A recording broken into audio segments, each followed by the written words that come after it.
फरहान जुबैरी साहब हमारे बीच तशरीफ लाए हैं, उनसे गुजारिश कर रहा हूं, जो यूथ इंचार्ज हैं उत्तर प्रदेश के, उनसे गुजारिश कर रहा हूं कि वो आए और अपने ख्यालात से नवाजें जनाब फरहान जुबैरी साहब। जोरदार तालियों से आप हजरात फरहान जुबैरी साहब का इस्तकबाल करें।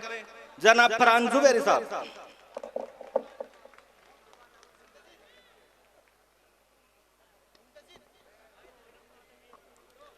मुकम्मल है इबादत वतन पर ईमान रखता हूँ, मुकम्मल है इबादत वतन पर ईमान रखता हूँ, वतन की शान के खातिर हथेली पे जान रखता हूँ। और क्यों पढ़ते हो मेरी आंखों में पाकिस्तान का नक्शा, सच्चा मुसलमान हूँ दिल में हिंदुस्तान रखता हूँ।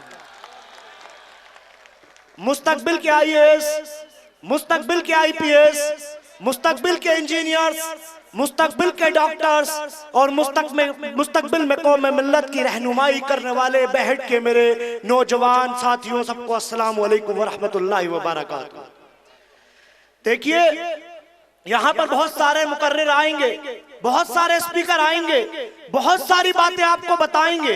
अब आपको ये तय करना है कि आपको उन बातों पर कितना अमल करना है, उन बातों पर आपको कितना अमल करके और लोगों को समझाना है कि नहीं, अब और नहीं, अब जितना जुल्म ज्यादती होना थी हो चुकी, अब जितना गुलामी करनी थी कर चुके, अब जितना हमारा इस्तेमाल होना था हम हो चुके, अब हम इस्तेमाल नहीं होने वाले हैं। सब आएंगे, बताएंगे कि पिछले 70 सालों से हमारे ऊपर जो जुल्म ज्यादती हुई, हमारा जो इस्तेमाल हुआ, हमारी जो हक तलफी हुई, उसे मुझे यहाँ पर बताने की जरूरत नहीं है। जितने भी लोग सामने मौजूद हैं, सबको ये बात बखूबी मालूम है कि अब तक सिर्फ हमारा इस्तेमाल होता आया। हमें उस पत्ते की तरह समझा जिसको बिरयानी में डाला और बनने के बाद निकालकर फेंक दिया, हमें सिर्फ उस पत्ते की तरह समझा गया। देखिए, समझाने की जरूरत है तो ये है कि लोग, जब हम चुनाव में उतरते हैं, हम चुनाव में जब मैदान में आते हैं तो कहा जाता है कि आ गए बीजेपी को फायदा पहुंचाने, आ गए मुसलमानों का वोट काटने वाले। अरे भाई, एक बात मुझे बताइए, किसका वोट है?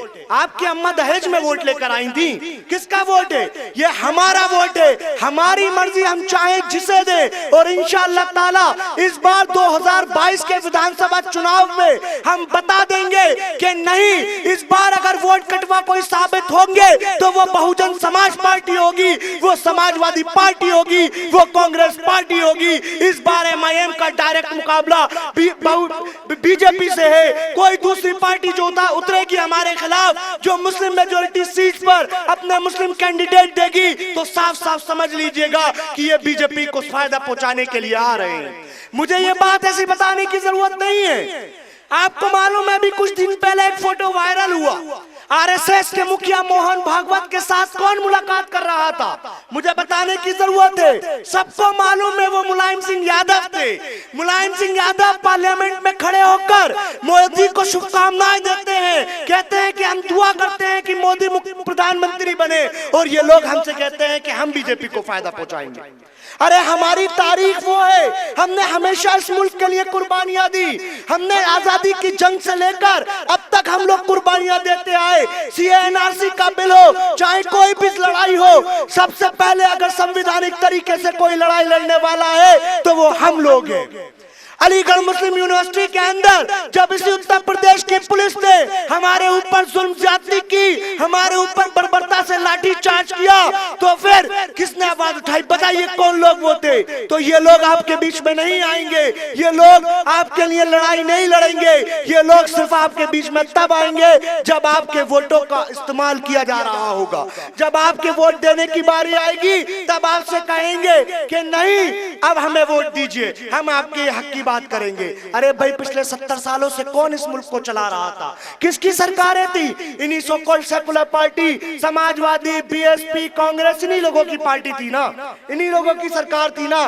तो फिर मुझे बताइए कि सच्चर कमेटी की report, Ranganath Mishra commission, kung fu report, ये सारी रिपोर्ट्स इस बात की गवाही देती हैं कि मुसलमानों की हालात दलितों से बदतर है। तो फिर इसका जिम्मेदार कौन है? बताइए कौन इसका जिम्मेदार है? लेकिन नहीं बताएंगे, नहीं बताएंगे कि हमारी सरकारें थी, हमने मुसलमानों के साथ हल्का तलफी की। आजादी के वक्त पर मुसलमानों की तादाद सरकारी नौकरियों में 35% से ज्यादा थी। आज कितनी है? मालूम किसी को? 1% भी नहीं है। क्यों? क्योंकि इन्होंने हमेशा हमारे साथ हक तलफिया की। आप कहीं से देख लीजिए, अगर इन्होंने एक भी इंस्टीट्यूशन हमारे लिए खोला हो, एक भी कोई ऐसा काम हमारे हक में किया हो, तो आकर बता दीजिए। ये नहीं बताएंगे क्योंकि इन्होंने कभी हमारे लिए कुछ दिया ही नहीं। और आप लोगों के नजर में एक शेर करता हूं कि नहीं तेरा नशे मन कसरे सुल्तानी के गुम्मत पर, नहीं तेरा नशे मन कसरे सुल्तानी के गुम्मत पर, तू शाहीन है बसेरा कर पहाड़ों की चट्टानों पर।